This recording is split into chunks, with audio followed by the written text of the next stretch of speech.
gotta tell them we up next. You can't stop that. This your favorite podcast. Every show is lit, baby. You know what we finna do. Slick gon' talk that slick talk. He gon' get political. Okay. Do not switch topics. Niggas is toxic. Poppy shots don't always saying something wrong, but if you don't like it, what we saying, nigga, oh well. We try to tell you, baby, this might not go well.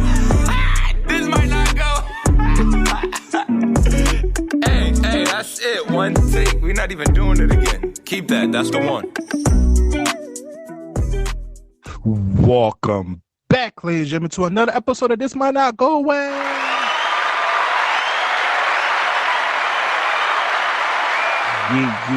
Yeah, episode 156. We in the building. You already know who it is. It's the host with the most, B Brezzy, aka Poppy Saison. What's going on, everybody? It's your boy Slick Grayson. How y'all doing out there? You know what you got to do. Please download the Alive Podcast app on iOS or Android, and please follow us on social media at This Might Not Go Well. If you're in the branded deals, business opportunity, please email us at thismightnotgowell@gmail.com. All right, episode 156. How you doing this week, brother? I'm good, bro. First of all, fuck daylight savings. I like the sun being up and shit, but I just can't seem to figure out my wake up cycle. So until I do, fuck daylight savings. Now we lit, baby. Come on now. New York, the weather's nice. Niggas shit past 6 or 7 o'clock. The sun is out, gang. We lit. Yeah, I'm not mad at that part. I think that part is cool, but I'm just like, yo, to wake up in the morning be rough. But oh yeah. Even to that, I got some good news. News I was preparing myself for bad news, and it came out really good. And I was, my girl made me remind myself, like, I always think the worst of every situation. That's probably held me back from a lot of space and made me like overly cautious or like overly pessimistic. But it was nice to really be, I guess, for like maybe only the second time in like the last 2, 3, 4 years, be genuinely surprised at a result, even though it was something I worked for a little bit or I knew I needed. So just the results of that and everything has really got me in a good space. Plus my birthday next week, so about to be old nigga. You ready? Nah, fuck out of here. Gunshot. Big Slick's B-Day next week, you heard? So, now, once again, my man is engaged, so do not send him no nudes. Do not follow him, you thirst buckets. Well, you can follow me and send me those news in the honor of his birthday, by the way. Yeah, B can be my proxy. Y'all can have all of those. But yeah, bro. So just like it's a good way to kind of. I feel like last birthday I got good news I wasn't expecting, and this year's birthday same thing. So it's like a lot of doors are opening, and I'm just like, yeah, it's a vibe. It's a vibe on this side. But how you feeling, my guy? Oh man, I'm feeling better.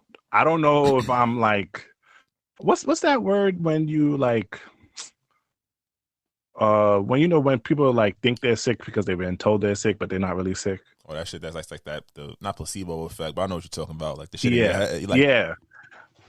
So I kind of feel like I've been talking so much about SAD and like the daylight saving shit. And now that it's here and I guess it's more sunny, I've been feeling a bit better. So I'm gonna take it. If this is the effect, I'm gonna take this effect. I've been this week has been good. And also I just knew I have to step my game up. Like I don't just like how you think sometimes we gotta give ourselves grace. I know we talked about this previous episodes ago, but like just a little bit about career. I ain't know that I've been doing a lot of shit. And I'm like, yo, Brian, you're really on top of it. And then it's like people are dependent on you to be elite. So it's kind of like, damn, I can't do the whole fly in under the radar. I got to put myself in that uncomfortable position to grow. So, keep growing, young man. Keep growing for all my fellas out there. Get yourself in that uncomfortable position and keep growing, bro. Keep adding more and keep accelerating, bro. Come on now, because life can drag you down with a whole bunch of other stuff, expenses alone. If you are able to get up and able to do what you got to do, bro, pat yourself on the back. For women and men. That's a Fendi. All righty, man. Let's get to the news. Sad news. I'm going to need you to pronounce the name because I know I'm going to butcher the shit out of it. R.I.P. to Akira Toriyama, the creator of Dragon Ball and all its associated anime, manga, and honestly, one of the godfathers of anime, bro. This one hurt. Bro. I was lost for words, and then you know what? I am so happy that he was loved basically by all corners of this earth. I hear like the cartels in Mexico because you ceasefire, but that was because they used to play Dragon Ball Z there, and all the young dudes who are not in the cartel watched it. And then even in like China, they mourned the loss. Like he was like almost mad different countries honored his passing. So it was kind of like I was sad, but I'm also was touched by how much a creator like him was able to affect the world through anime.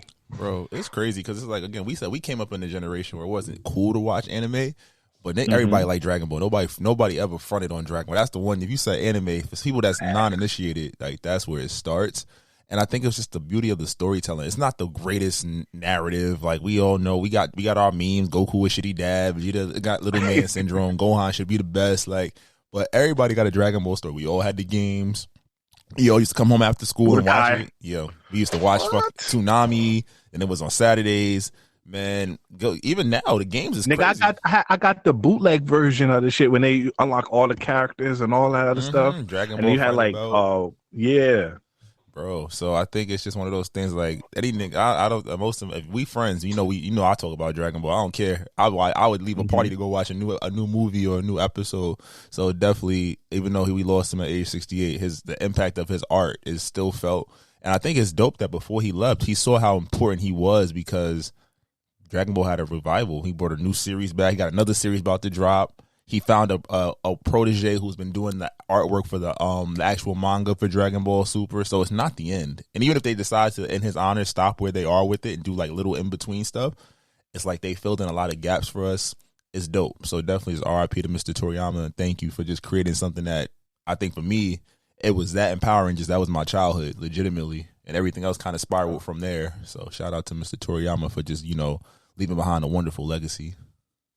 And it's like so different. Like, quick question: what was your favorite era of Dragon Ball? Would you go Dragon Ball Teen Goku? Would you go Dragon Ball Z, Dragon Ball Super? My favorite, even the uncanon version when Super Saiyan 4. Oh, technically they said that's canon. GT. They said GT is canon, but it's a what's it called? It's a multiversal story. My favorite saga, I think the best saga for me was probably the Buu saga.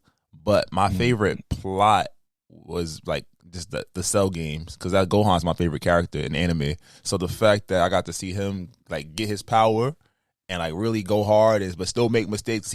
That was the first time he embraced that side of himself. I think that was probably the most memorable. But I think the Buu saga, like you got the best transformations, and Buu was just like he was one right with them. Like, oh, word, you got a power up. I got a power. He actually destroyed the earth. He killed everybody. Like Buu really was the one he put on the show. He was they had to reincarnate him, so I think that was probably the best saga from beginning to end. But Cell Games probably was the best fight for me that I can still watch to this day. What about you? I would have to go with the Frieza saga.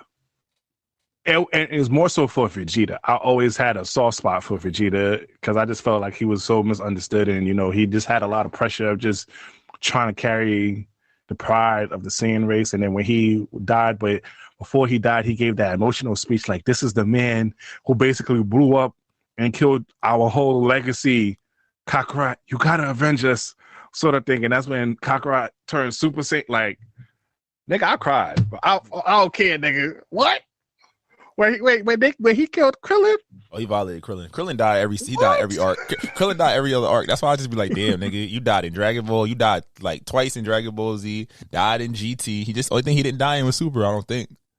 Oh yeah, I don't think so either. He ain't dying Super. They killed everybody else. Frieza killed everybody else. He got a bad one though. He did get a baddie. It's a bad one when any of that. This is too much. This might not go. You got a bad one when the hentai sites that's always the one they use. Now you got a bad one when you made her from a robot to actual human. She's you know a that cyborg. She's a cyborg. She just got enhancement. She's not really a robot. She because she had a baby and they still never really explained that. They just like I'm a human. No, he wished her. Nah, they said no. Human. They said no. They just took a bomb out her chest. So it's like they just enhanced her body, but she still had her lady parts. I wonder if she had a period. That's interesting.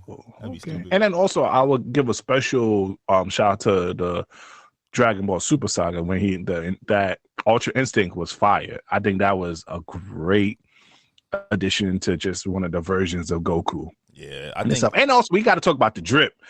Dragon Ball Z Trunks. I felt like that when the sorted shit was fire, bro. He was wearing even when Goku came back from that alien planet after beating Frieza. Oh, yard drag. Drip. Yeah, nah. I'm about to say, Dragon Ball is it, bro. Y'all spent 10 minutes talking about it. That's what we did. So we could spend the whole episode talking about Dragon Ball. That's a fact. It's funny though, because I just really got back into catching up on anime. So like, I was just literally before I got on here, I was watching Demon Slayer, like, because I never sat down and watched after season 1. I knew what happens, like I know the manga and the story, but I never sat down and just like. I know we talked about Solo Leveling. We didn't talk about the podcast, but that shit fire. But have you watched Ninja Commune? Yeah, I'm up to date. That shit tough. Tough, bro. I'm trying to think what else I watched. Misfits. We're gonna carve out sometime. We have a lot of topics for this episode, but we're gonna carve out sometime in the future episode about anime. Maybe create a segment just on news. Now let's talk about Vibes Cartel, the Jamaican Dandada. I thought you were talking about DJ Vibes. Happy birthday, my guy. Oh, that's a fact. Shout out to my boy DJ Vibes. I know you going crazy right now. Vibes, big vibes. I know you rolled up a nice spliff, not only for your birthday, but Vibes Cartel. I'll say the world boss is free. Ah man, what's your thoughts about Vibes Cartel potentially being released and winning the appeal? As a non-West Indian, I'm not as attached to it as a lot of my friends and companions are, but at the same point, his music got us through college. By association. By association. I'm a lot by association. You hang out with yardies. I do. JD Talks. I had the skinny jean phase with the pastel colored polos and the car. Yeah, I had that phase. You wore Clarks. I did wear Clarks. Stop right on them. You Jamaican. I definitely got a pair of wallabies. Hey, you from Jamaica, Queens. Yeah. Get out of here. I definitely do got the wallabies. I'm looking at them right now too. But no, I think it's a big thing. Cause I think his impact on the culture and the music. That was half our parties. He was getting Cartel. Wow. He was getting Cartel, man. Wow. I got some of the most meanest wines off of that shit. Yeah, I'm about to say some of his joints. You knew like she liked you if she came and got you for that song. Ride a dick like a bicycle. Yeah, what? And I'm gonna hold it up, what? Yeah, nah. And then I always found that funny. I'm like, this man is supposed to be locked away, but every time a rhythm came out, he had a verse. He had some heat on it. I remember when they take your virginity. Gala get with that rumpin' shop. Bro, Gala Get More is my shit. I never forget scenes like fall semester of senior year, and that shit dropped. Every time I was in, somebody called, you gotta play that for me real quick, brother. That was my joint. What?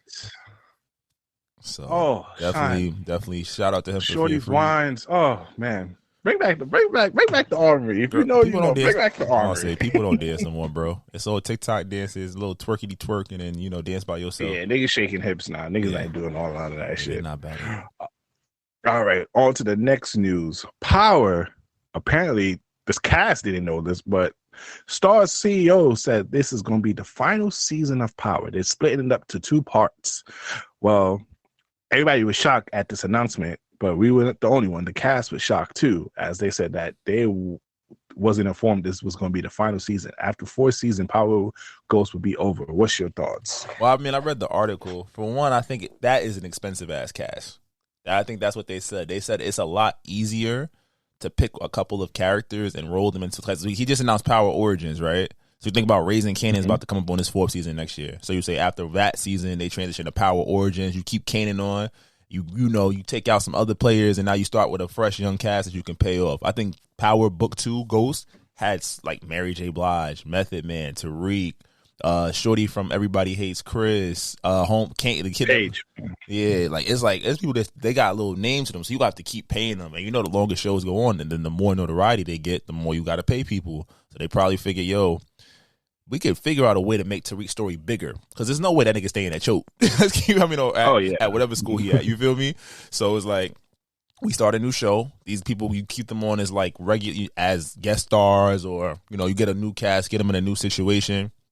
It's easier. Now, them not relaying that to the cast, that's a dirty move, but that's also Hollywood. It's like, yo, we gonna cut the check, and wherever we leave off, we give y'all another season, and we got it in 2 parts. So hopefully, it's like they did with Ghost. Maybe we get 20 episodes. Maybe we get like 10 episodes, or 8 and 8 or something like that. But because you really think about it, Power started to drag at the last couple of seasons. We didn't know where that shit was going, the original series. So I'm like, at least at 4, you could say we could iron out some plots. You know, they done killed off every drug lord that done came in. The FBI watching them again.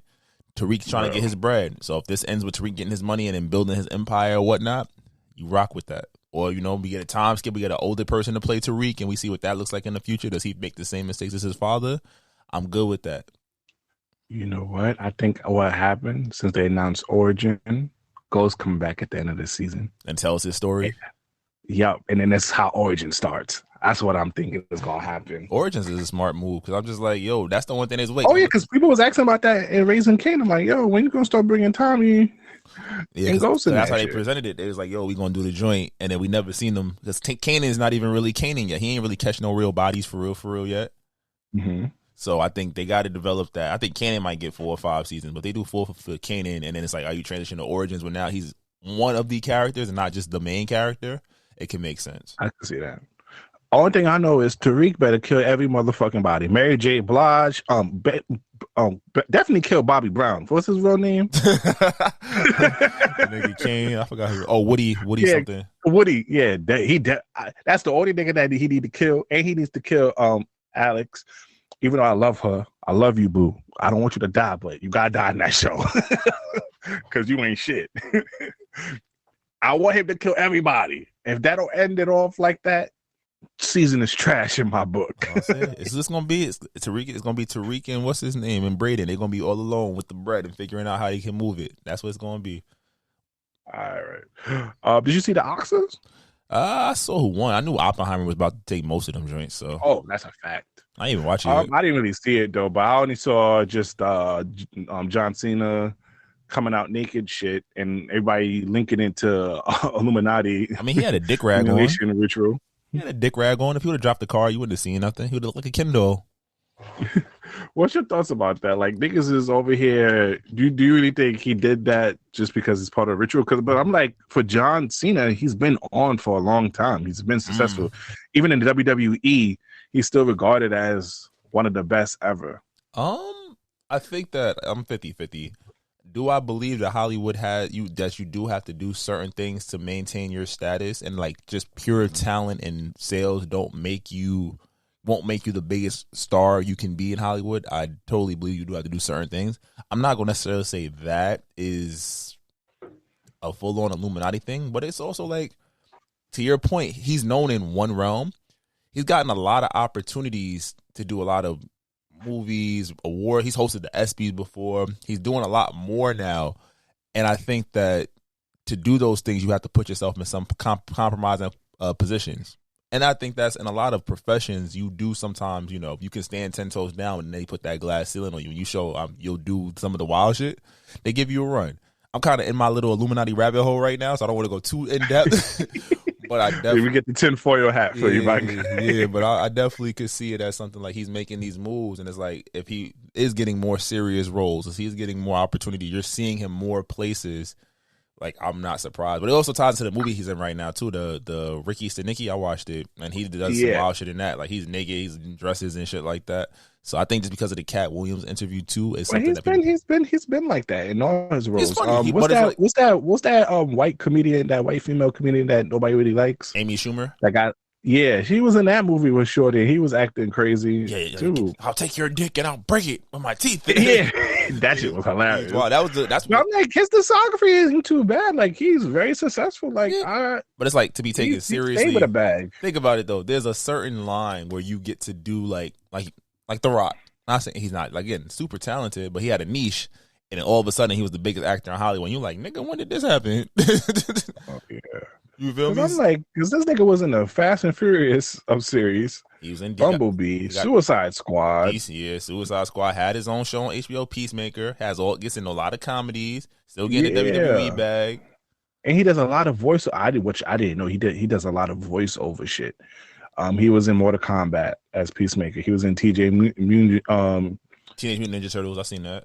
Barbie. He was in Barbie. Like, he still get a check off for just being in the WWE games for real. Like, isn't he really? Yeah, but it's like, how do you transition to become a bigger? He had a reality show too with Shorty before they broke up. Yeah, Nikki Bella. Yeah, all right, but I mean, shout out to if that's how you can put on. At least you're not Matt White sucking dick. So I don't know. I'll pick that instead of sucking two dicks at the same time. Oh, wow, they really said boy was out here just guacking both ways. Yeah. What's your thoughts about TikTok potentially being banned in the United States? Why? What's the reason? That's my question. Because I think that they've talked about it for a while.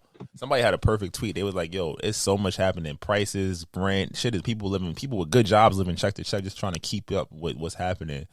But y'all worried about TikTok. Y'all unanimously came together for TikTok. What's the problem? And they saying it's about U.S. breach of data. Nigga, the American companies got our data too. So what's the way? And he sold that shit too. I think that there's a big fear about like information because there's like a lot of stuff you can find, so many life hacks, and it's like social media is news. What happened? Elon bought Twitter. Now it's like more free speech, but it's not as newsworthy as it once was. You could just find anything, right? They want to do the same thing to Twitter. I think they'll take it down. It's like, again, democracy is an idea that is not really enforced like we think it should be, or it should be. Not even we think, like it should be in this country. So. Now, I sent this on Twitter real quick because I just want to play this because this goes to what I've been saying the last few episodes, that we really need a fucking age limit in Congress because Nancy Pelosi, this is the shit that really got me pissed. I agree with your sentiment on what you said about TikTok, but she dead had to say this, bro. This is not an attempt to ban TikTok. It's an attempt to make TikTok better. Tic-tac-toe, a winner. A winner. Get her out there. I need the age limit to be 65 because she damn near 80. I want no goddamn tic-tac-toe, but like you said before beautifully, there's like too many other shit going on. We still have the ceasefire situation that we have to focus on. Homelessness rise. You got this presidency. This might be the worst presidency election ever. And they still lying to the public about wages and all that other stuff. They're not lying let's focus on. They're not lying about aliens no more, so you know shit is really a shit show. Oh, that's a fact. That's a fact. All right, let's get into some celebrity news. Yo, I didn't know that Jimmy Fallon went to St. Rose. I didn't know till you wrote it down. So, St. Rose, shout out to College of St. Rose. They'll be shutting down this semester. We both went to Albany, so I got to meet a couple of people at St. Rose. St. Rose was always dope to me. I only met a lot of people on the creative side. They had like a lot of music production and music majors that I met over there during my time over there. So Jimmy Fallon went upstate this past weekend for Kegs and Eggs. This nigga was in fucking Plattsburgh, which I'm like, what the fuck? And then he was in the backyard in Albany. I'm like, yo, Jimmy, you could have let a nigga know. I could have pulled up. You see my guy out there. You feel me? But shout out to Jimmy though. Just supporting out there. I just want to put that out there. And then also I got sad news too, Slick. Pregnancy is in the air, Slick. Slick don't care about me. Slick is a bad friend.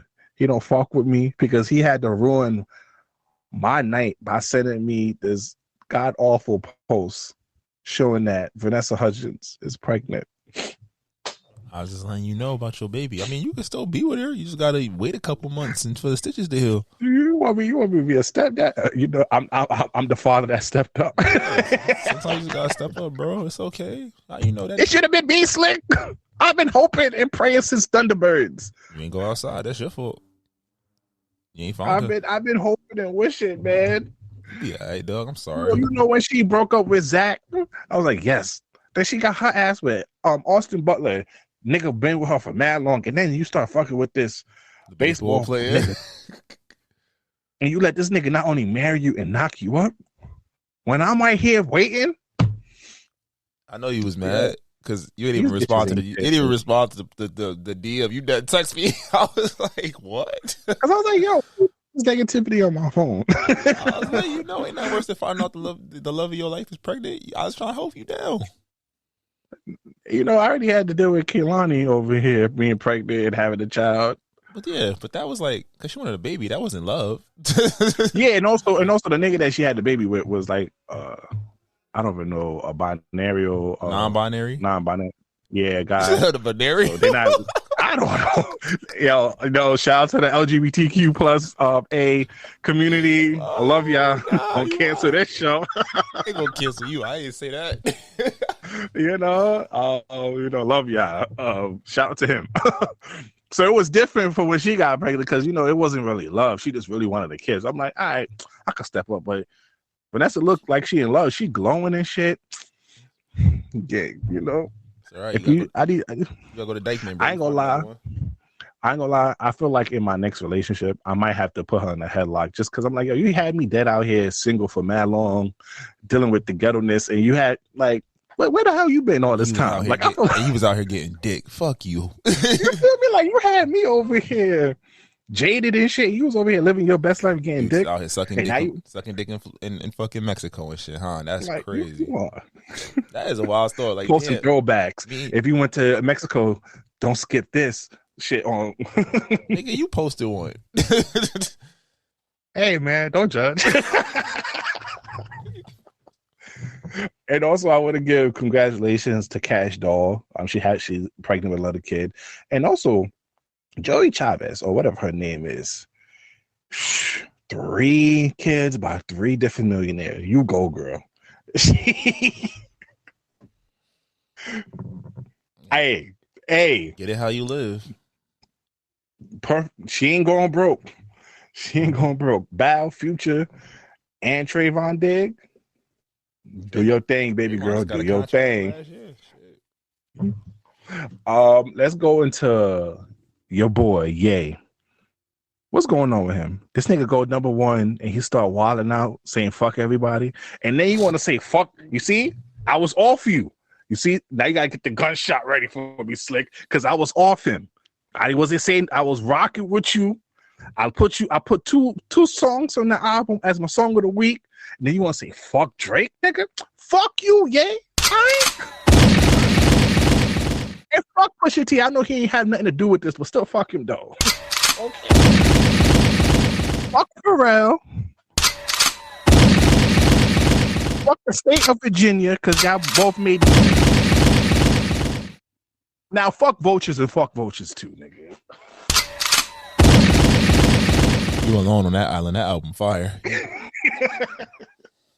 But what's your thoughts about Carnival going number 1 and his message to not only Adidas but to a whole bunch of other people for him going number 1? You can't stop a strong bass. You can't. Kanye, every album he's dropped has been number 1 and number 2, right? And this was one. We got cursing Kanye back. There wasn't no bleeped out Kanye. This wasn't no experimental Kanye. You got Kanye with the sensibilities of Ty Dolla $ign and some dope features, some great sampling. Like, is it a little erratic at points? Yes. But you're not going to be like, yo, I'm not bumping this shit. This shit ass. You can't say that about this one. There's not much wiggle room to say this is ass.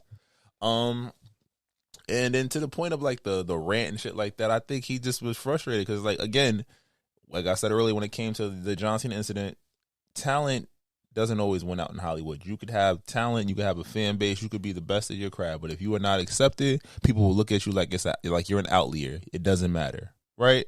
You're not getting the promo, whatever. So the fact that he's still able to do this off his name and this how he goes about things on his own, yo, kudos and more power to him. Bro, I didn't know he had beef for Hailey Bieber. He definitely did say fuck Hailey Bieber.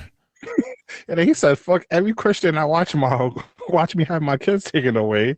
Like this. And he said, yo, fuck that fake dude I saw in the lobby at the Ritz that worked at Go. Like, man, nigga, what the hell that nigga did too, yeah. And then I don't know why Drake got a shot for taking Dirk on a tour like it's a custody battle. Like, what's going on? Oh, because Kanye was trying to buy Dirk out of his contract. He was trying to have him be his artist. That's why. If I was Dirk, I would not sign with Ye. This nigga, I appreciate him as an artist, but as a businessman, go listen to Big Sean. Big Sean was one of the top niggas in the early 2010s. Made him over 30 to 60 million. He didn't see that. He had to audit the whole label to get some of that money back. I wouldn't do that if I was Dirk. But on now to coincide with the Ye rant, He fired Yes Jules. Oh, his team fired Yes Jules. His team, Easy, not necessarily him. But I ain't gonna lie, them niggas is ruthless over here because the chief of staff, Milo, was like, "Dear Juliana, obviously you're fired." Like, come on, guy. Like, how you firing niggas like that, bro? She don't even Apparently, go ahead. She don't even care though. She was like, I don't give a fuck about y'all NDA and shit like that. Like, I'm trying to push the brand. For $7 million. Yeah. So she said all the activities on her page has been unauthorized. So she's been doing it on her own. They could potentially sue her for $7.7 million, but they're not going to enforce it. But then recently, because she's been clapping back and showing screenshots of the group chat that they're in, Milo and Ye was open to reconcile with her or have a conversation, but she responded to saying like, "Hey, you got to get rid of the sexist. He got to get rid of all like the hatred, the misogyny, and basically, Milo, you have to fire for me to come back," type of shit. So she clapped back at the nigga. So let's see how she look. You feel me? Let's see how this shit goes. It's something with Ye. One thing you know about Ye is something that's always going to be popped up, either good or bad. But what's your thoughts about Ada Ross saying that he clapped Sexy Red? That nigga's nasty. That's all I think. And then Sexy Red said that he basically paid her to take her virginity. But then she said that she was lying, though. You really think that he dropped bread to fuck Sexy Red? At this point, this is whole sickening. I don't want to talk about this at all. This is gross. I mean, I saw that tape. The tape wasn't. I don't know. Fucking Sexy Red, you're disgusting. Wait, you want to fuck Sexy Red? I don't find her sexy. She bend that ass over, let that coochie breathe. It might smell like ooh wee. I'm not with it. Shake that ass for her. Nah, she could keep that shit over there. Nah, come on now. You know ghetto. Okay, let's have a quick talk. Come on now. You know ghetto hood chicks. They're not sustainable for the long run, but the moment that you have them,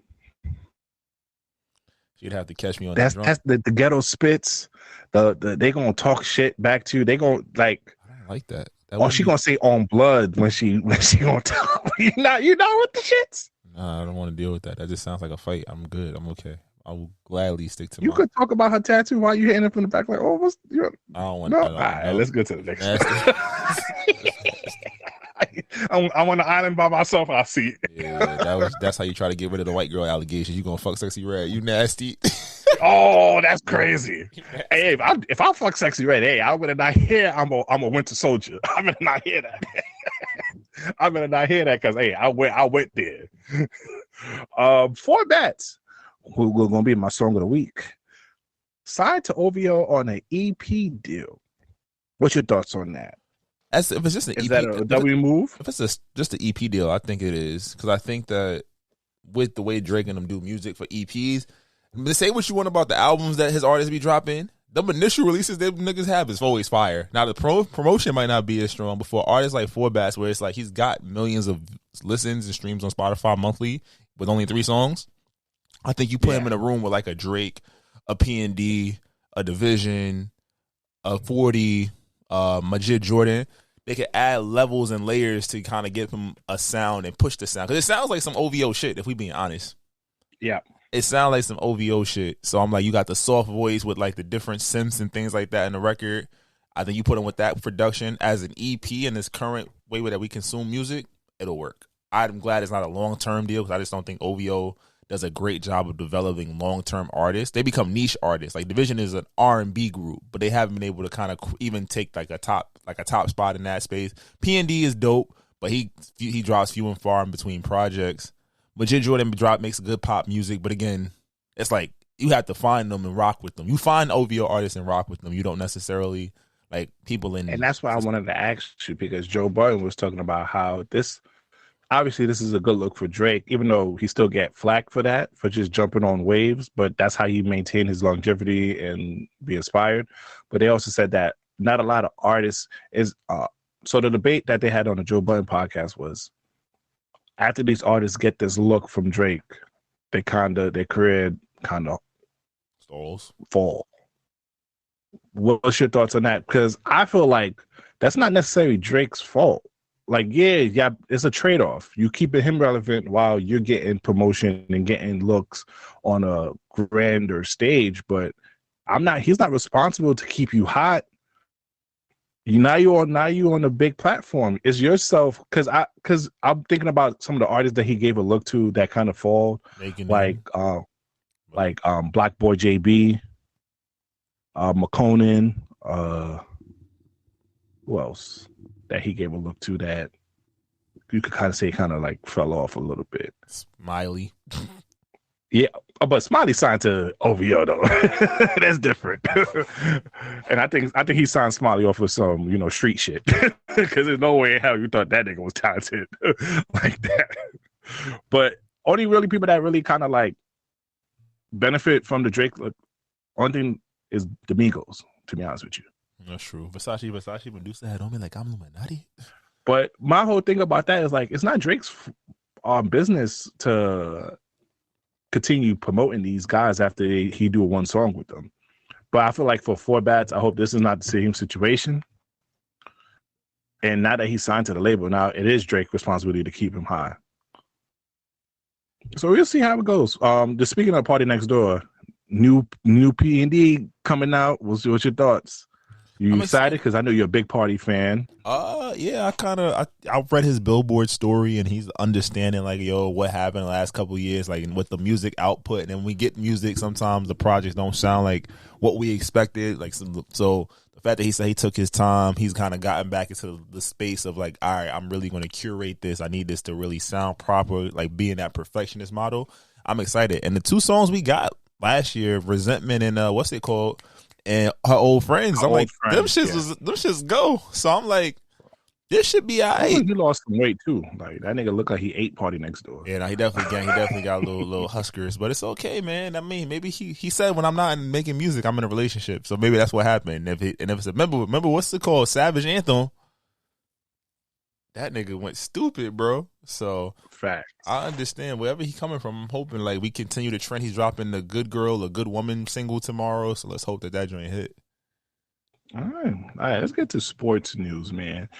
And this might be probably one of the most entertaining NFL free agency I have seen so far. That first day, all those signings, all those teams, and I love it. Fuck having loyalty to teams.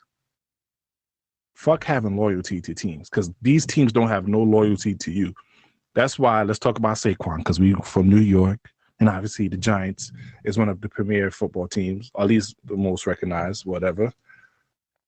Signed with the Eagles. If you know football, you know Eagle and Giants rivalry goes deep.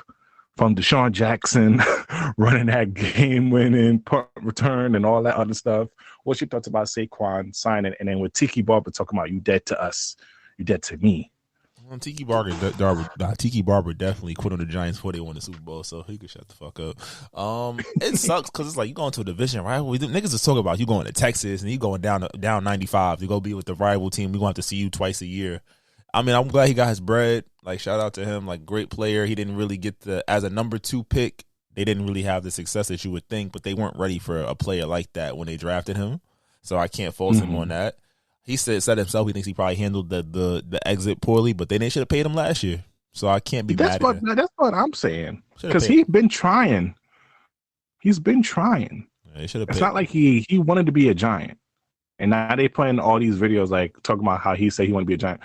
The Giants paid Daniel Jones mad bread and don't want to pay this nigga bread. I'm about to say, they made their mistakes, bro. They 100% made their mistakes with that because now they stuck with that stupid-ass contract. Bro. And then we have Derrick Henry to Baltimore Ravens. What's your thoughts on that? And then we have Kirk Cousins to the Falcons. Buffalo Bills blew up their whole team, basically, and restructured a lot of money. Kirk Cousins to the Falcons. Like, you gave a nigga $180 million that's coming off of the Achilles. What y'all know that we don't know? He got something. He got something over there. Fucking to own his wife or something. She said, do that. Fucking Derrick Henry to the. I think if Henry got that O-line, that running game is going to be dangerous. But the problem was that the receivers made some fucking bonehead decisions. And then Lamar had to kind of, when he has to overcompensate for those mistakes, that's when shit goes left. So they do need another receiver. I know they just cut Odell, so hopefully they can find something on the outside to kind of alleviate that stress. But it's a good move. Yeah, and also shout out to Josh Jacobs for signing. I that's why I said I don't mind these players not having loyalty to teams no more, because you've seen teams, once it's good for business, they'll trade that play even though he get blood, sweat, and tears to them. So I'm happy for that. I can't wait to see the new season because I'm rooting. And Aaron Rodgers, please just shut the fuck up, Aaron Rodgers. Ain't he running for president? Isn't he running for vice president or something like that? Yeah, and then also he was talking about the Sandy Hook situation. RIP to everyone that was affected with the Sandy Hook situation. Please, my nigga, you making a longtime Jets fan like myself embarrassed over here, gang. Please get off of shows and just focus on playing one good season in New York, please. Thank you very much. Sincerely, a New York Jets fan. All right, but Slick, also what I'm also happy about my sports, which I really want to talk about, is we fucking done with the 90s, Slick. I'm happy. I am so happy this trend came a lot, because I am tired of motherfuckers talking about the 90s like this shit was some god tier era. And this all started because niggas keep hating on my GOAT, LeBron James, and how they keep criticizing him. Accusing him. Finally, accusing him. Yes. Saying that he can't play in the 90s. He finally, niggas start showing tape, and they start showing the great one, Michael Jordan, can't go left. And they kept showing how, and I ain't gonna lie, some of these niggas look old at 18. I don't know if you saw that picture, that other nigga, that nigga was about 75. But they started showing videos of just the 90s and how this generation is done with them. What's your thoughts about that? I think it's always going to be a conversation. I think in the media age, you're going to always try to find a reason. You have not even try to find a reason. They're going to force you to validate your choice and who your favorite player is and what you think and this, that, and the third. And, I mean, unfortunately, some people, I guess fortunately, some people have nothing better to do than just comb through film and find a hole in somebody's game. Let's just be like, you're never going to have a decisive answer on who's the GOAT, who's the best player. It's going to be subjective of what you think qualifies it. If it's championships and guard play, you're going to probably say Jordan or Kobe, right? If it's like just overall dominance in the sense of like, yo, you go in the game and it changes, you could say Shaq, you could say Wilt, you could say Bron, right? It's always going to be an ongoing thing. I think you just got to appreciate eras of basketball, because it's things that people can and can't do in each era. Like, and even in Gilbert Arenas' point, talking about the shit with like the steroids and hand checking and all those different things, is like, yo, it's a different game. A nigga can just hold you. Versus now, like, you can't even, once you put that arm out, it's a foul. You know, so numbers. Yeah, because I was like, because they keep talking about the defense of the 90s, and I'm like, there wasn't no defense they was hacking that much defense. Yeah, they was hacking. Like, yeah, they pride themselves about you going to the hole, and them niggas smack you down. They pride themselves on that. That wasn't defense for real. That's why you. And then also to one of the points that Gilbert Arenas was talking about was how there's usually be just one scorer, and the rest of the niggas be fucking defenders. And I'm thinking about just the 76ers of just Allen Iverson, just like on that team of Allen Iverson, there wasn't really nobody. Aaron McKee was the only like 3-point specialist, but Eric Snow, anybody else was just defenders for real. Allen Iverson was doing most of the scoring. And I feel like that was like for the most case for most 90s based teams. Yeah, the average score was like fucking 94 to like 81 or 87 or some shit like that. Yeah. And then the 3-point line wasn't where it is now. So a lot of niggas wasn't shooting real 3-pointers that niggas were shooting today. And it also, it's just the concept of evolution. Of course, these players are supposed to be better than the players in the 90s. They know they have more training. They have more opportunities. They have more films to study. They can do more shit. They're just better equipped to be better than you guys in the 90s. And it's okay. It is okay. But I know niggas gonna do this shit. Do you know the funny thing about it is because Big Baby Davis from the Celtics, niggas, because he used to do porn, which I did not know. But niggas say like, oh, they about to use this for LeBron in about 10 years. Yo, Bron was playing with porn star directors. So I know this is going to happen again in about 10 years once a lot of prodigy comes around and start taking over the NBA. They're going to start shitting on LeBron's era too. So this is just part of the game. Now, just on the NBA tip, What's your thoughts about John Wall talking about the suicide attempt? If you want to play that clip real quick. Let me get it. But so for one, suicide is nothing to ever like make jokes at. I think that the fact that he was that candid in sharing that, and I'm gonna just play it right quick, is very telling. So let's listen to it. And I'm trying to tell people mental health is serious, so I had to go get a therapist after that. Yeah, me too. Like if it wasn't for my two boys, I would have I got put in my head twice. And a lot of people that's close to me and my friends at the time didn't know.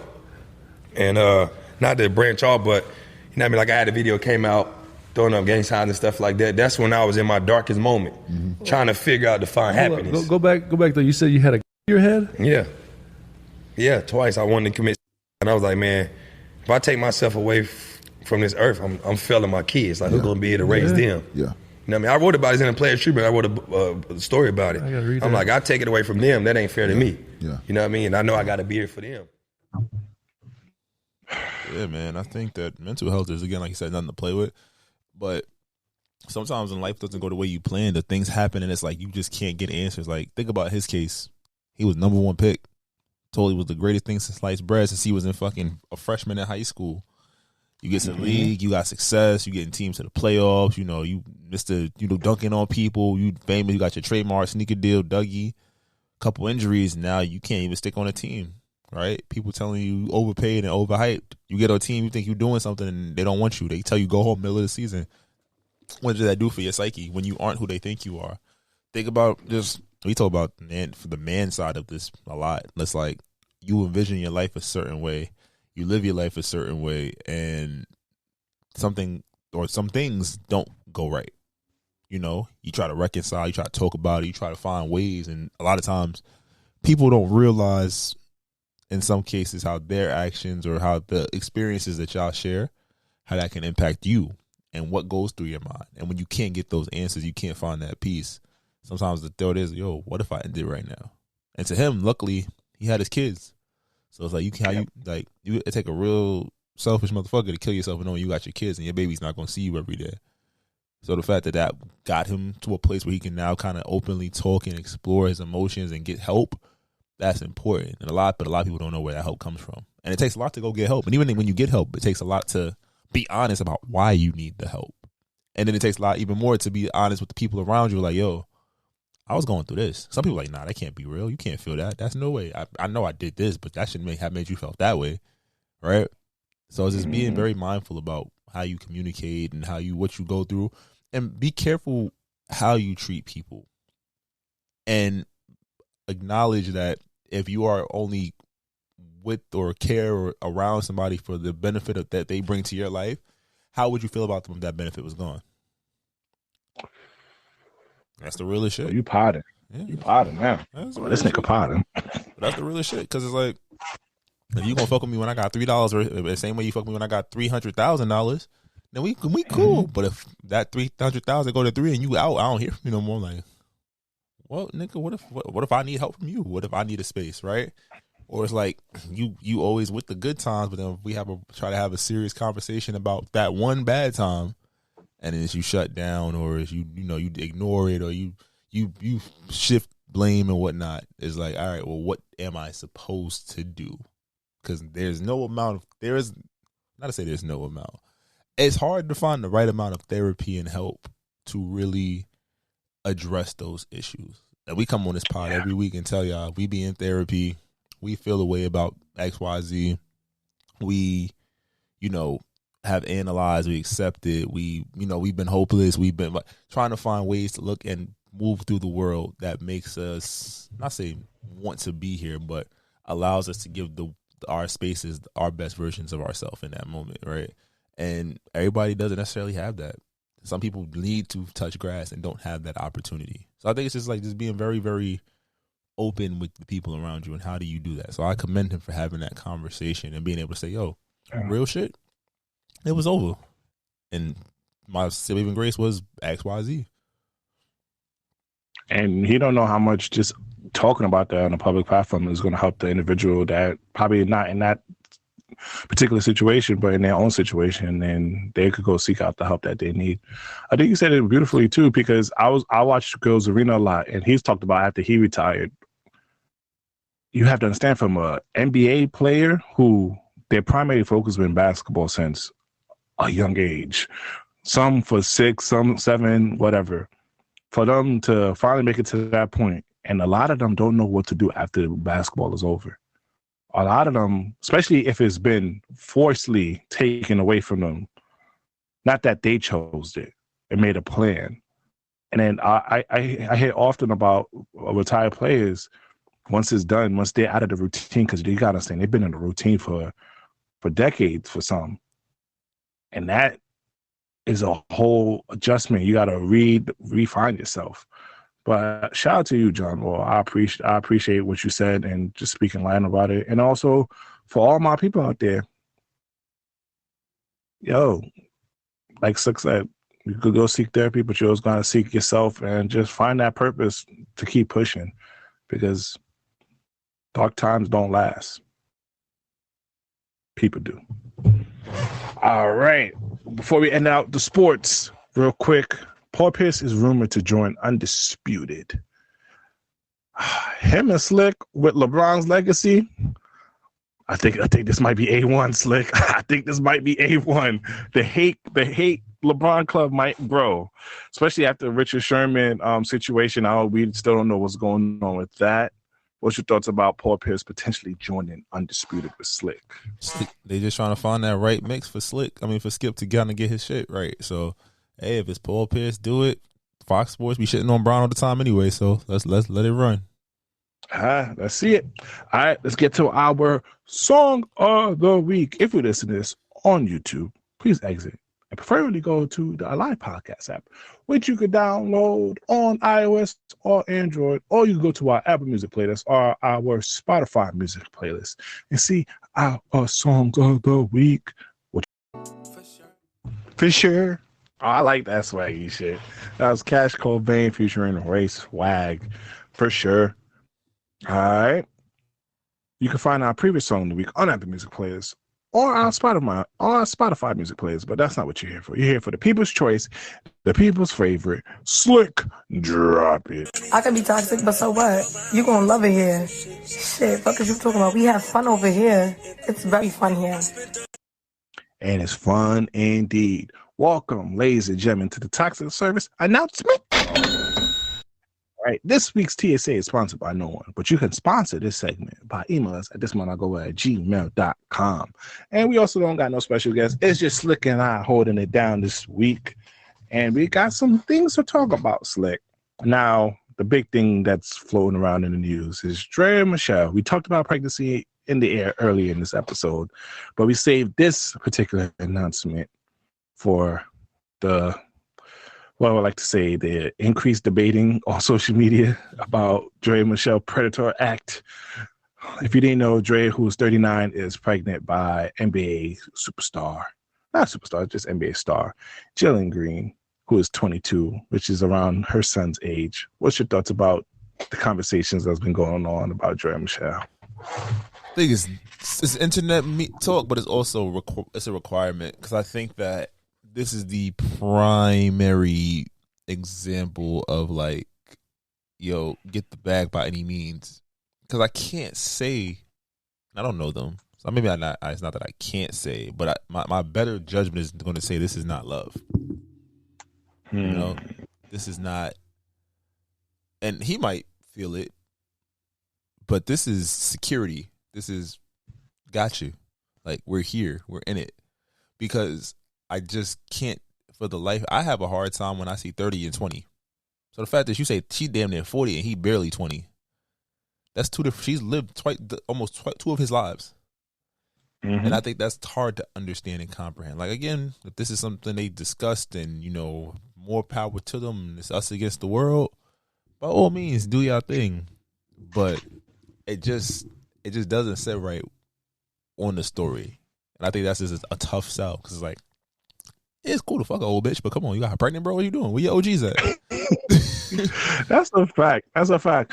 And also, people have to understand on social media, there's misplaced anger or misplaced energy. Because I see a lot of women are like, oh, guys are only advocating for hate towards Dre and Michelle because they want y'all to keep the same energy when it's the other way around. Mm-hmm. I'm telling you, most guys don't really care that he knocked up. We know he's stupid. Where your big homies at? You shouldn't be doing that, especially given Dre and Michelle's history. Even though her holiness got deleted. Not according to guys are Readers. just. Oh yeah, guys are just on this topic because they want y'all to keep the same energy. Because when it's the other way around, y'all crucify men. But now you have like Tory Hart, Kevin Hart's ex-wife, talking about you go girl. Y'all shouldn't be sending her no hate. You got a whole bunch of other women advocating. She got a bag, and it's kind of like, wait. So when y'all do it, it's a problem when we do it, but it's no problem when you do it. It's all love. It's understandable when y'all do it. It's within rights, but when guys do it, it's predatory. It's creepy. It's what conversations are y'all having? But then I hear other conversations like, oh, don't y'all say old women, y'all don't care about old women no more. Y'all don't, after they reach a certain age, they're basically hang up in the closet. I'm like, that don't justify you getting pregnant by a 22-year-old mama.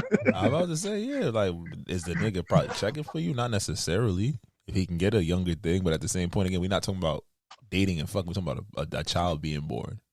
And it's like, that's 17%, my boy. That's that's 170,000 on every million he make. And my whole thing about it is, I'm not on the predatory side for Drea, because when I think of someone getting trapped or preyed on, I'm thinking of someone that you didn't know that played a character, or you didn't have no background history on, who possibly, I'm thinking about, like, because some of these girls do that in the industry. Like, they really study the players. They find out where they be at. They find out what they like. And then they go around the same place and pretend to be who they want in a girl. And then you remember the game episode when the girl tried to turkey-based Derwin's come out the condom? They shit like that. That's trapping to me. A woman like Dre and Michelle can't trap a nigga. Her history is too out there. She left her kid for 2 weeks on pizza rolls and stuff. And you saw her, with Gilbert Arenas. You've seen her with a bunch of people. Like, her history is there, bro. And the reason why I don't have no sympathy for Jalen Green, my boy, you've been basically in the media eye since you was practically a sophomore, junior in high school. And you also had a public relationship with Christian Combs' ex-girlfriend. So it's not like you're new to celebrity dating. You fantasize over her, which is proper because, probably when you was 10 or 12, when she was really popping, you wanted to fuck her. That's like me and Halle Berry. Like, you feel me? I want Nia Long, Sanaa Lathan. They my elders, but I will fuck them. I fantasize, so I understand where you're coming from, but I don't have no sympathy because, like, bro, the game is there. And also, I don't know, maybe as I'm getting older, but it's kind of like, this is not something new. This is not the first time this shit happened. It's certainly not going to be the last time. Only thing I wish Dre and Michelle would have done, I wish she had took the Haley Bailey route by just announcing the pregnancy after it's done, because I'm seeing on her social media, like, she's really getting down by the hate. And this is also an emotional time for her. Pregnancy is no joke for women, especially Black women. They don't really care for Black women that much during pregnancy. So I don't want to see her endure all this hate. And you already know you got corny people on social media wishing death and all that other stupid shit. I don't want her to endure that during her pregnancy. I want her to have a healthy, safe birth, because at the end of the day, no matter who decision to fuck who, whatever age, there's a brand new life that has nothing to do with the situation, that's clueless and just trying to live. So hopefully, I just pray for a safe pregnancy for her. Well said. Also, you sent me a clip. You trying to start up this red pill stuff over here with Cardi B. Cardi B sat down with Wallow and Gilly and Wallow, and she had this message to say for women. You gonna really make me play this? Hold on. if you're gonna be the type of bitch that like a nigga, you want a nigga to take care of you and everything, but it's like, all right, you have to like pick a balance. Like it's like you cannot just be a bitch that's like, oh, my man take care of me, he does the bills, but it's like, what do you do? What are you contributing? Like it's like, all right, like you can't be complaining like, oh, I cook, I clean every day. It's like, okay, but you don't work, you don't contribute to the house. So I just feel like it's like, and like sometimes people be like, oh, so this is like really controversial, right? Cool. I feel like it's very controversial when like be like, oh, I don't go 50-50, but it's like, all right, so if you and your man make the same amount of money, right? But only your man is the one that paying all the bills, how you ever gonna save up to like buy a house or buy a business? Because he's never gonna be able to afford to. So it's like certain things is like a joint thing to do. You know what I'm saying? Like, it's like a work together. But I just be feeling like sometimes people, like the internet really be having people fucked up from like real. Oh, she's spitting. But you missed the most important part about the health remedy. She's still a little dumb though. Talk about his money is my money, but my money is my money. Still got a little. She's still a little more knocking in the head, but she's spitting. What's your thoughts on that? I thought it was just an interesting conversation because we talk about the internet. I think that was the point that I really liked. I was like, she said the internet got people fucked up. Everybody feel like they deserve, but then it's like, all right, cool. How you contributing to getting your dream? It's not somebody else's responsibility to take care of you. Mm-hmm. I think that's how you know you got to keep her when you can really somebody like we talk about that dumbass table, but somebody has something to bring to say we could work together. You handle this, I handle that. Whatever y'all agreement is, that's how y'all get to unlock those goals and things that y'all really want. You know, because all the needs are already taken care of. Stop conflicting needs and wants. I think that's where some of the biggest issues come up in our relationships. It's like, oh, we want to do certain things, but we need to make sure we got this right now. You feel me? So that's really like I think she like it's refreshing to hear Cardi say something. Like, you know, you said she said this shit like because she right a lot. It is his money, my money, but my money. Sometimes, but yeah, but if the money's coming together to do something for us, that's fine. We good money. That's the fact. I mean, I agree because it's like, and I hope women really take heed to what she's saying because at the end of the day, we just don't want to feel completely used as men. Like, we don't mind, like, I swear, if men would love to provide for women, but at the end of the day, we don't want to be used. We don't want to feel used by women. Yeah, I already told us we can't, like, everything that we should do and we can't do, but we can't say that comes with it. Like, we've already lived in that false reality. So now it's like, I bet, like, we good. Like, we can work together. If a girl tells you she's not willing to work together with you, you're not the one player. Just understand that. Oh, that's a fact. That's a fact. And also, you can't tell me what I want from your perspective. And I think that's oftentimes for just both men and women. I feel like oftentimes y'all trying to tell us what we want. And I was like, hold on, you can't do that because you don't have the same point of view that I do. You can't tell me how you're supposed to love me.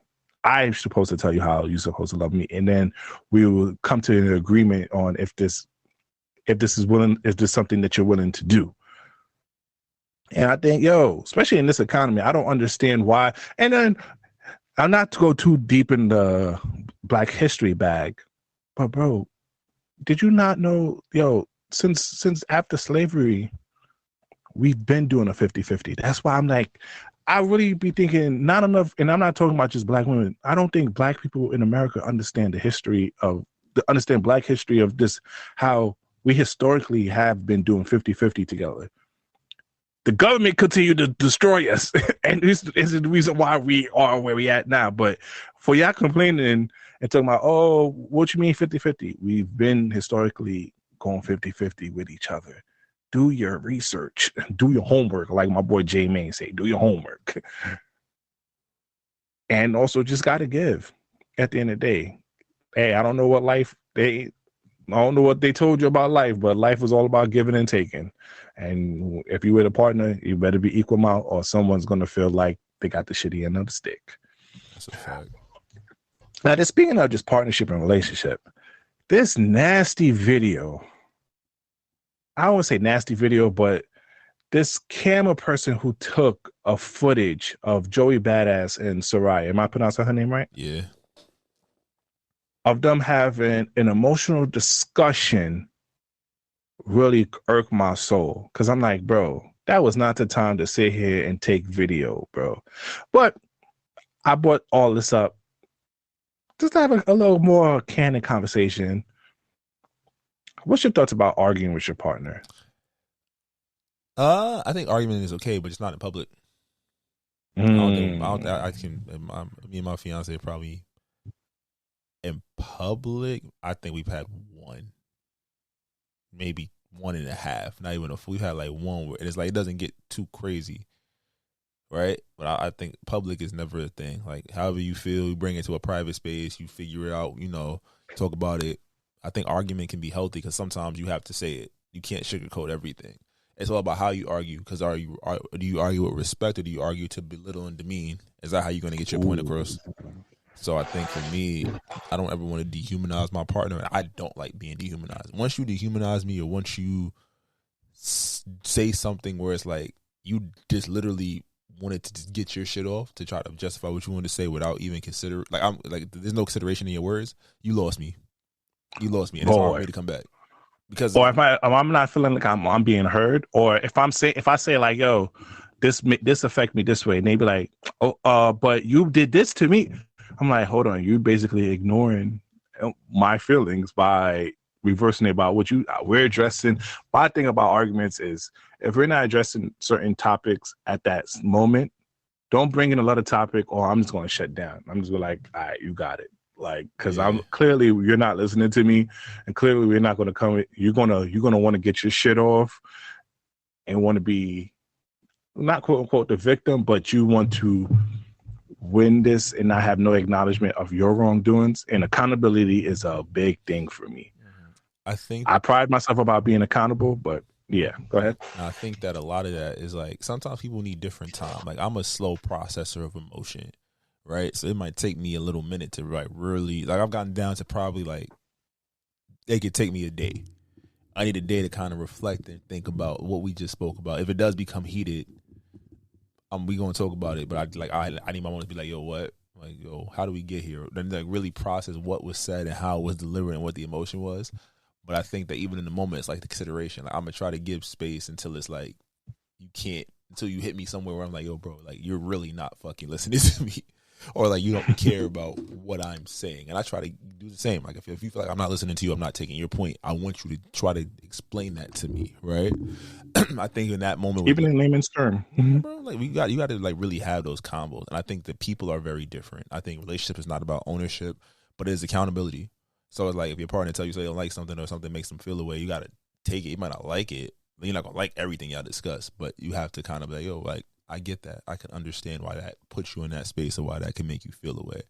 And sometimes that reality of realizing you hurt your partner or you belittled or whatever the case may be, or even, you had to accept the fact that, yo, this person's right. It can really, you can cry, be upset. Like we don't know what Joey and Sarai was arguing about, but it's like to capture that intimate moment. And now people was doing think pieces and blah, blah, blah. It's like, yo, it's natural in a social dynamic, friend relationship, whatever, to have disagreement. And in a romantic relationship, where more times than not in this era, you live with that person, you are with this person when you are not at work or you're not at an event, you are feeling the best. Yeah, you're going to have moments where it's like, fuck, like, why are we arguing about this? Or like, yo, I didn't appreciate it, this, that, and the third. And a lot of people don't know how to be wrong. A lot of people don't know how to be wrong. And how do you deal with people that don't know how to be wrong? Because then that also shows like, all right, bet. Can you correct without belittling? Can you correct without demeaning? Can you be right with grace? Can you be wrong with grace? You feel me? So it's a lot that goes into that.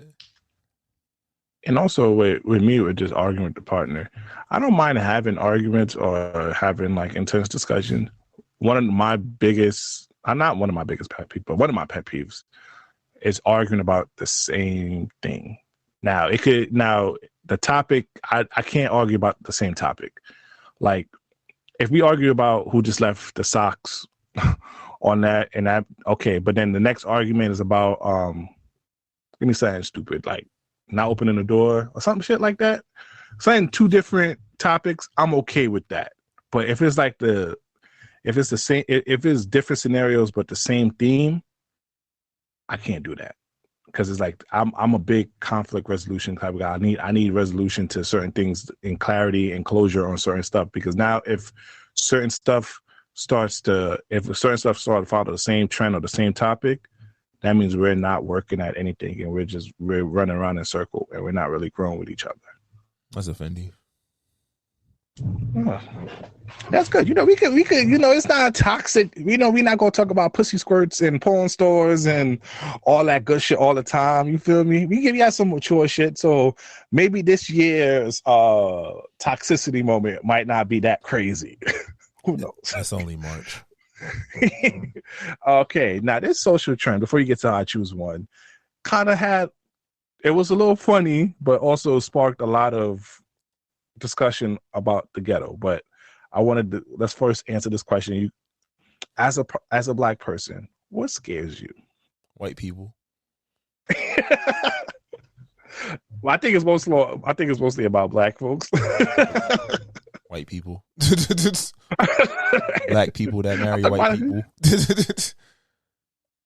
As a black person, niggas in ski masks scared the shit out of me. Them niggas in the shiesty, I don't care. Call me Uncle Tom, Uncle Ruckus. I look niggas up and down when I see niggas in shiesty. I don't care. And cancel me all you want. As soon as I see a nigga come in with a shiesty, oh no. Mm-hmm. Let me move to the other side because these niggas is on one out here. As a black person, what scares me is niggas that wear a hoodie no matter what the weather is outside. Oh, now you spitting too. Because them niggas was dead wearing hoodie in the New York summer. And if you know about New York summer, there's no goddamn hoodie. And also, as a black person, why the fuck do you judge me about my music taste? Like, nigga, if I want to listen to Paramore, let me rock, nigga. Remember back in the days, niggas used to clown you if you wasn't listening just to hip hop or R&B. If you listen to, niggas would clown you for listening to country and shit. I've always had my headphones in my ears. They never bothered me that much. Like niggas couldn't listen to fucking All Time Low without niggas judging. What else? As a black person, I understand the statement about not wanting to be next to niggas. I love being around black folks, but I can't be with niggas. Oh my God. And what I mean by niggas is not only black folks. If you thought I was just niggas is meant black folks, hey, you ignorant. White people could be niggas. They can't say niggas, but they could be white. They could be niggas. I don't want to be around those type of people. Okay. Them niggas itch. Them niggas make my ass itch. Like, you don't got those goddamn home training out here. Come on now. And stop associating ghetto with black folks, because a lot of people use this trend and kept saying, hey, I want to be around ghetto people. Oh, you don't want to be around your culture. Hey, black people shouldn't be associated with only ghetto, because white people be ghetto as hell. Have you ever been to a trailer park? Them niggas be ghetto as hell. Shit, I'm trying to think what else scares me as a black person. Damn. As a black person, I hate when niggas from out of town go to the function I'm trying to be at, because I don't know how niggas gonna act. As a black person, I hate when niggas go to a college party and you never went to a lecture hall. As a black person, why the fuck was you coming to Albany homecoming, my nigga, and you was just in the P's selling coke? Nigga, stay your ass home, okay? As a black person, I'm scared of, how do I say this without getting canceled? Oh, man. I'm scared of the gra gra boom bitches. I'm sorry. Oh, the emotionless gangbangers? Oh, yeah, I'm definitely scared of y'all. The emotionless gangbangers in New York, I'm definitely scared of y'all. I don't know. I don't know if she's going to cut me. I don't know if she want to turn up. And what if I tell her no? She going to tell me I'm ugly anyway? Is she going to stab me? I don't know. I don't like that. As a black person, I hate that salmon, Hennessy wings, lemon pepper got a chokehold on our community. I am scared. Why that shit got us in a chokehold, gang? Yeah. Niggas put salmon in everything. Niggas make salmon in all different types of way. I saw niggas put oxtail on sushi. Oh my God. That shit delicious. You just okay, yeah. You see, niggas like you scared. Niggas put oxtail on sushi? Damn right. Yeah, come on. With the gravy as a dipping sauce. Don't play. That's fine. And also, as a black person, I'm scared of Hennessy just being our culture. Why the fuck are we so hung up on cognac, my nigga? Dark liquor good. I mean, I don't drink Hennessy no more, so I can't even condone that. I definitely don't drink Hennessy no more.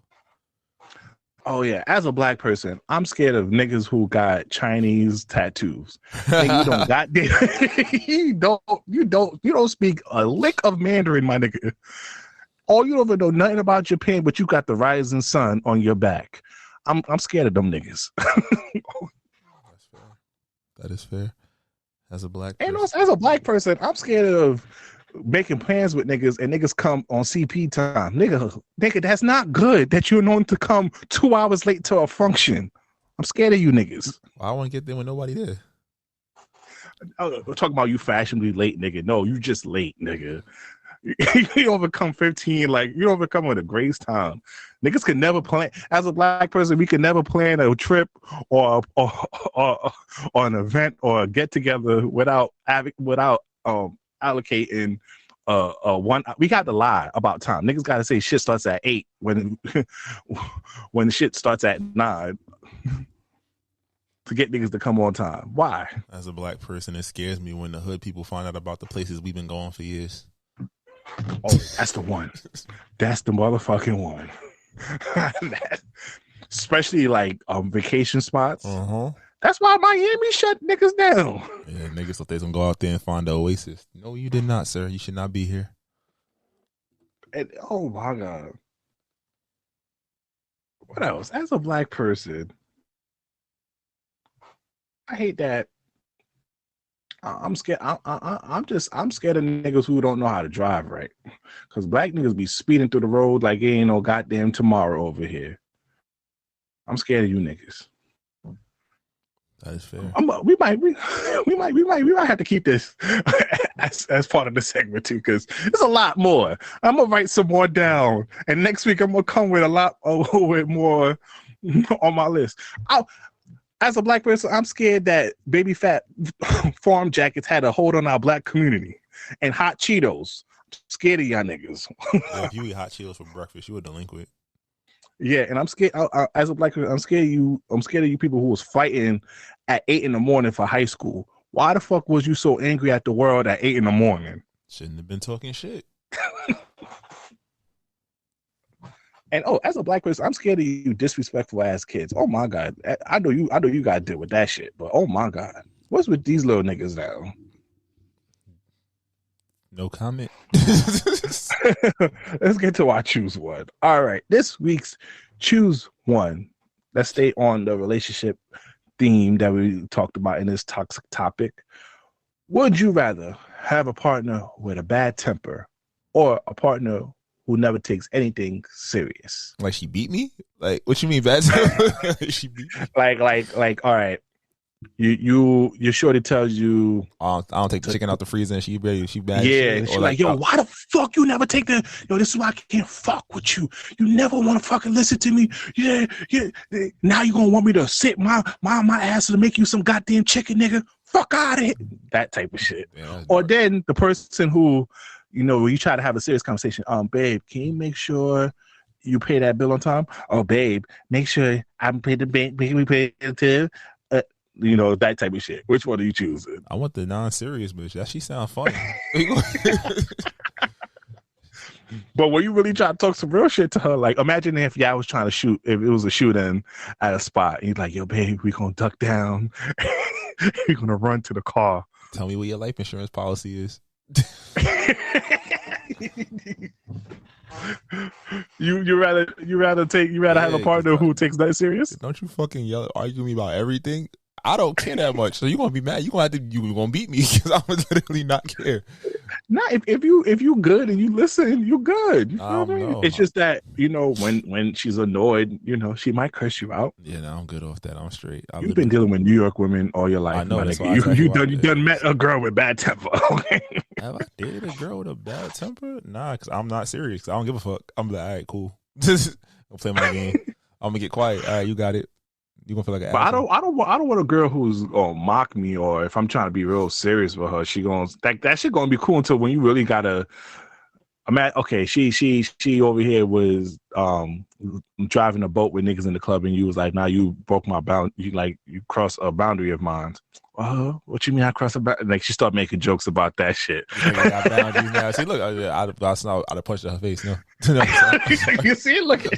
Either way, it's domestic violence. Like, she got flipped right in her foot. Like, yo, stop fucking playing with me. Now I gotta fight all these niggas in the club. They think I'll beat you. But I mean, with the bad temper, as long as she ain't putting her hands on me, I think I'll be good. Nah, I want her calm. And she gonna fuck up my energy. She keeps yelling at me every time.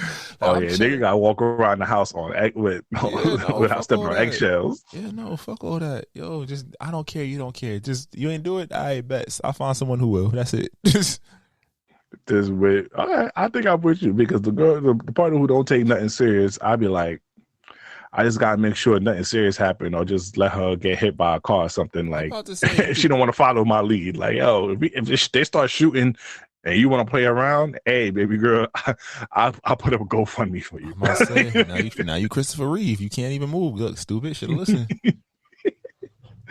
All right, I think that's a great way to end this.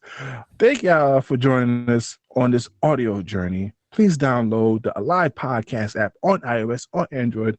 And please follow us on social media at Thismightnotgowell. If any branding deals, business opportunity, please email us at thismightnotgowell@gmail.com. I'm the voice of outside, B Brezzy, a.k.a. Poppy Size Zone. It's your boy Slick Grayson. Y'all be great. We'll see y'all next week. Takao. Distinct beats. Try to tell them we up next, you can't stop that. This your favorite podcast. Every show is lit, baby. You know what we finna do. Slick gon' talk that slick talk, he gon' get political. Okay. Do not switch topics, niggas is toxic. Poppy shots don't always saying something wrong, but if you don't like it, what we saying, nigga, oh well. We try to tell you, baby, this might not go well. This might not go. Hey, that's it, one take. We not even doing it again. Keep that, that's the one.